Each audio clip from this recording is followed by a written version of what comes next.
Welcome to Chapter 11 of American Traditional. Leo wakes to the deadbolt sliding. Shipping container door opens. November light cuts in sharp. Silas stands there.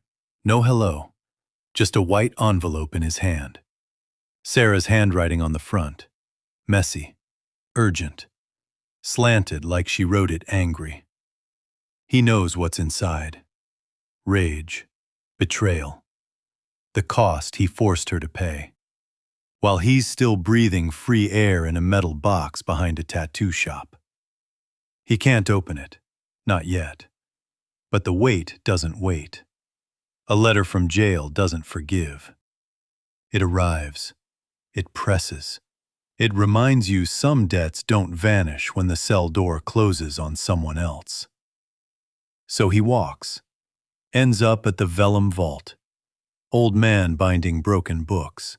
Talking about leather that remembers violence. About repair that isn't erasure. And the envelope waits back on the crate. Still sealed. Still heavy. This chapter isn't about answers.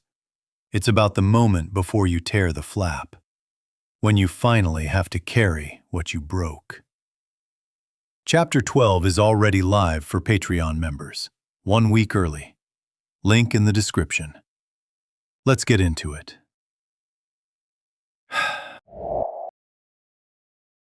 Chapter 11. The Letter. Leo woke to the sound of the deadbolt sliding back. The shipping container door screeched open, November light cutting through the dimness like a blade. He sat up on the cot, disoriented, his body aching from yesterday's work. Silas stood in the doorway, silhouetted against the gray morning. In his hand was a white envelope. Get up, Silas said. No greeting, no preamble. Leo swung his legs over the side of the cot. His feet hit the cold metal floor. What time is it? 6:30. Shops closed today. Sunday. Silas stepped inside, let the door fall shut behind him. The container was plunged back into dimness, just the bare bulb overhead casting weak yellow light. Got this yesterday. Courthouse friend dropped it by. He held out the envelope. Leo took it. The paper was cheap, already wrinkled. His name was written on the front in handwriting he knew better than his own. Messy, urgent. The letters slanted hard to the right. Sarah's handwriting. His stomach turned to ice. Mail gets screened. Silas said matter of fact, no judgment. They make sure there's nothing illegal, but the contents are between you and her. Leo stared at the envelope. He could feel the weight of her words inside, pressing against the paper. Rage, betrayal, everything he deserved. You gonna open it? Silas asked. I don't know. Silas was quiet for a moment. Letter from jail carries weight, especially from someone you put there. He paused. You read it or you don't. That's your choice. But you can't hide from it forever. Leo set the envelope on the crate beside the cot. Couldn't look at it anymore. What do I do today? Nothing. Told you. Shop's closed. It's your day. Silas walked to the door, put his hand on the latch. But if you need something to do with your hands, there's a man next door. Elias Vane. Runs the Vellum vault. Bookbinder. Old friend of mine. He paused. Man who spends his life repairing broken things might have something useful to say, if you're quiet enough to listen. Then he was gone. The door closed. The bolt slid home from outside, not locking Leo in, just securing the container. But it felt like being locked in. Leo sat on the cot, staring at the envelope. Nearly 3 weeks since Sarah's sentencing. 3 weeks since she'd been led away to begin her year, calling his name as they took her. 3 weeks of silence while she sat in a cell, counting days, building towards something he couldn't see yet. And now this, her first words. He picked up the envelope, turned it over in his hands. The flap was sealed, institutional. The address was written in Sarah's hand, but there was a stamp. Kent County Jail, inspected. Everything about it was wrong. Sarah's words filtered through prison bureaucracy, delivered to him in a shipping container behind a tattoo shop while she counted days in a cell. Leo set it back down, stood, paced the small space. 3 steps to the door, 3 steps back. The container felt smaller suddenly, the walls pressing in. He needed air. He pulled on his boots, his jacket, left the envelope on the crate and stepped outside. The morning was cold, overcast. South Division was quiet on Sunday. Most shops closed, few cars. The city felt emptied out, like God had taken a breath and forgotten to exhale. Leo walked, no destination, just movement. Away from the letter, away from the container, away from the weight of what he'd done. He ended up at the gas station 2 blocks down, bought coffee and a packaged muffin with the few quarters he had left. Stood outside drinking the coffee, watching traffic lights change for non-existent cars. The muffin tasted like cardboard. The coffee was burned, bitter. He forced them down anyway. Fuel, nothing more. By the time he walked back, it was nearly 10. The Vellum vault had lights on inside. Warm, golden, different from the harsh fluorescence of anchor and iron. Through the dusty window, Leo could see shelves of books, a workbench, an old man moving slowly through the space. Elias. Silas's words echoed. Man who spends his life repairing broken things. Leo stood outside the shop for a full minute, uncertain. Then he pushed the door open. A bell chimed softly overhead. Not the harsh jangle of anchor and iron's bell, but something gentler, almost musical. The shop smelled like old paper and leather and wood glue. It was warmer than outside, but not hot. The air still and quiet like a library. Shelves lined every wall, packed with books in various states of repair.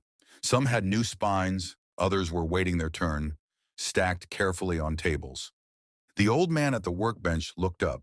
He was thin, ancient, with white hair and eyes magnified behind thick glasses.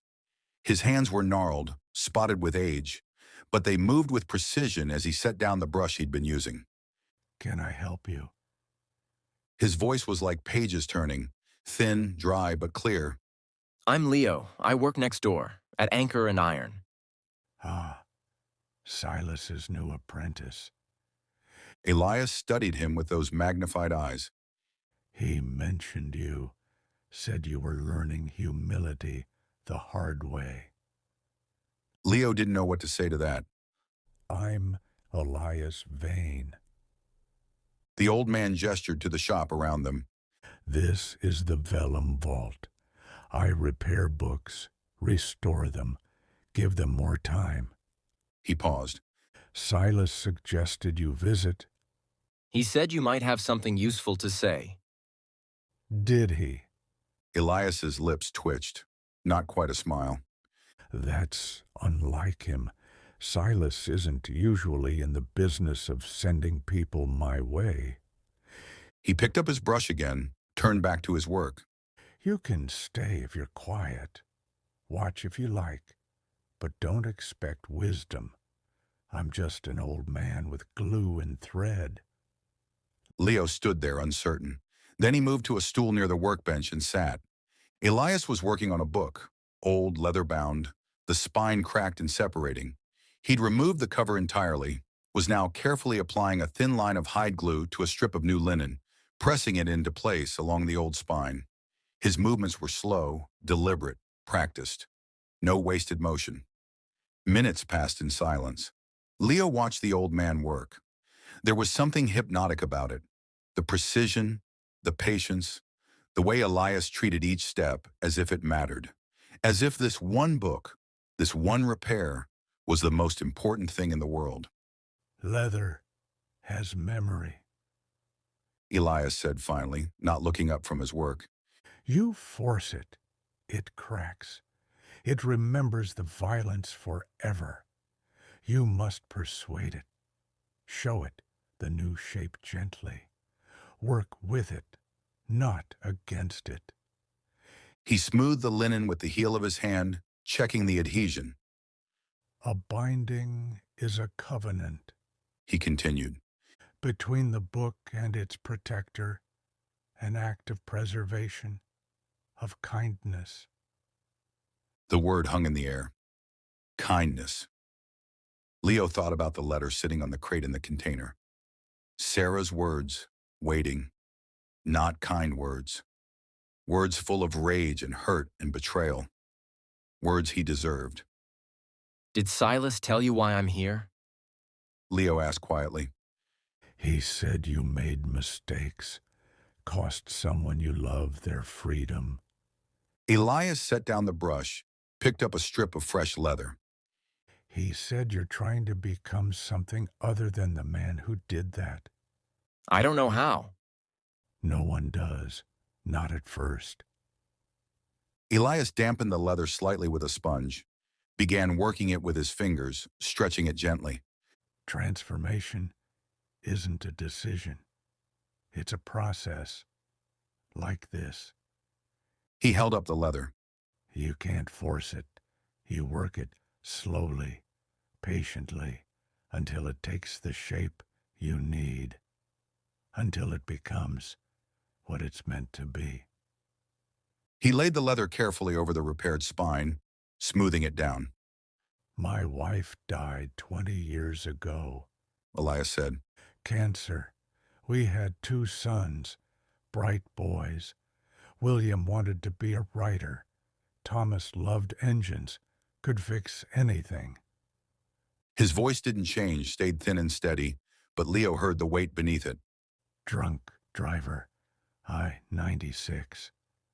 They were coming back from the lake on a Saturday afternoon.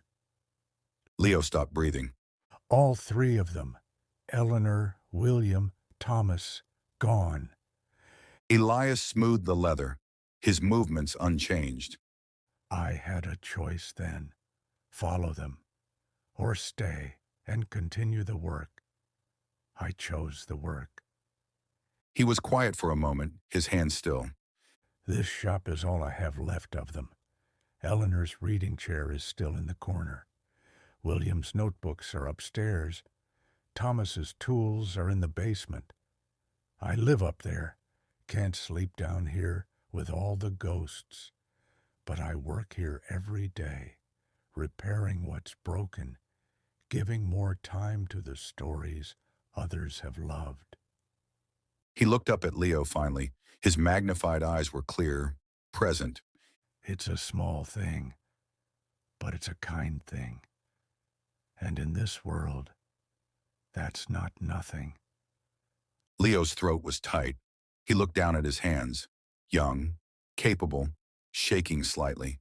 The hands that had held a needle with arrogance, held a wire that betrayed trust, hands that had broken everything they touched. I got a letter.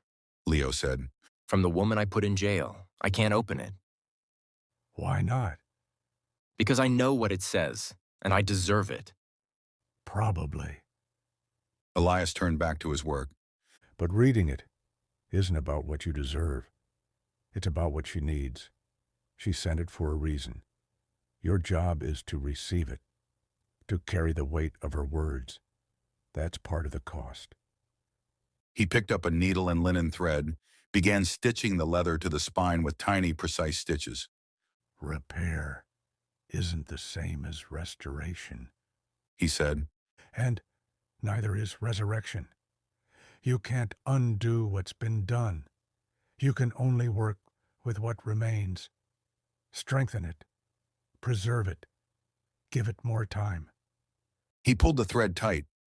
The book will always show the scar, but it will hold. Leo sat there watching the old man stitch. The shop was quiet except for the soft sound of thread through leather, the tick of an old clock on the wall, the whisper of his own breathing. After a long time he stood. Thank you. Elias nodded once, didn't look up from his work. Come back if you need to. The door is usually open.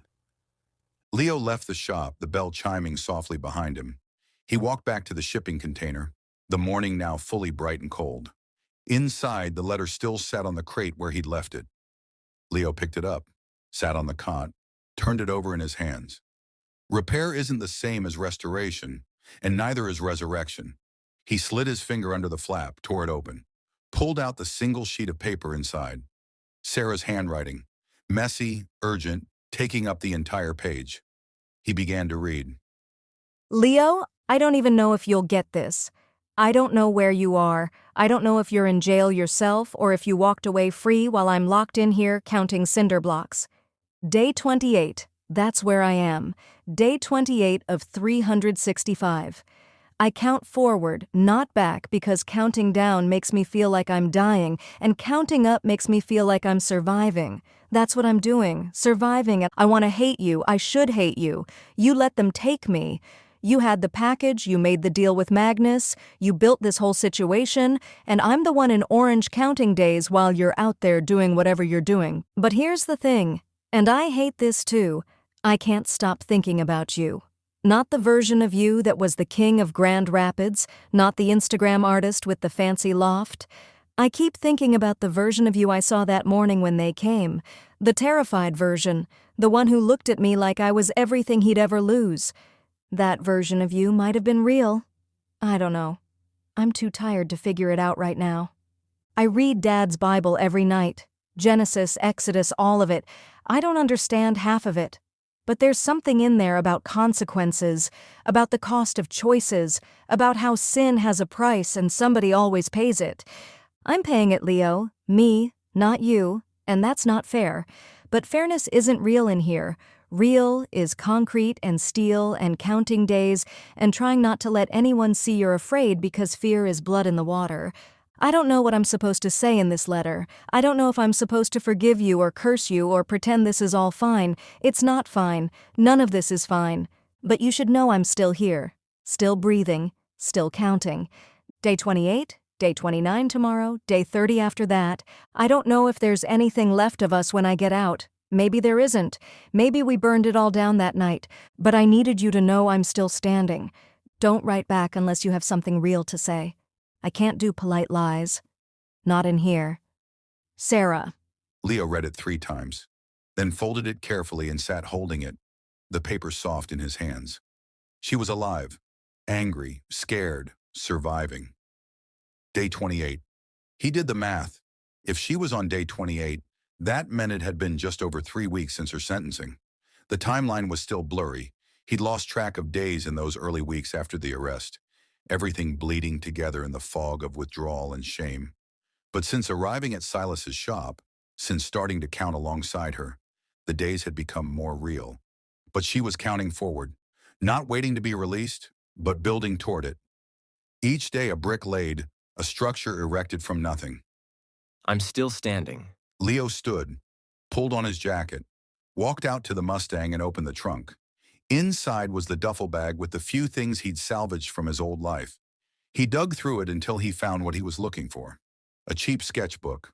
Old, barely used. He'd bought it years ago. Thin paper, cardboard cover. Never touched it. 2 analogs saved for some mythical perfect project that never came.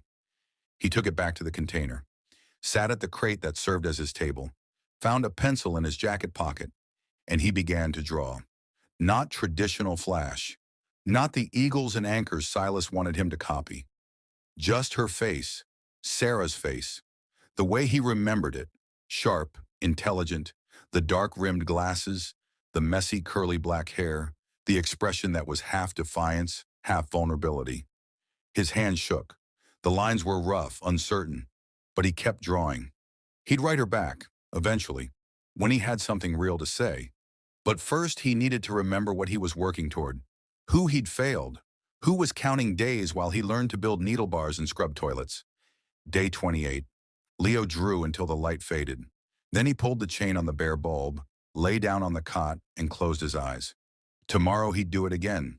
Show up, work, build, fail, try again. Because Sarah was still standing, and he owed her at least that much.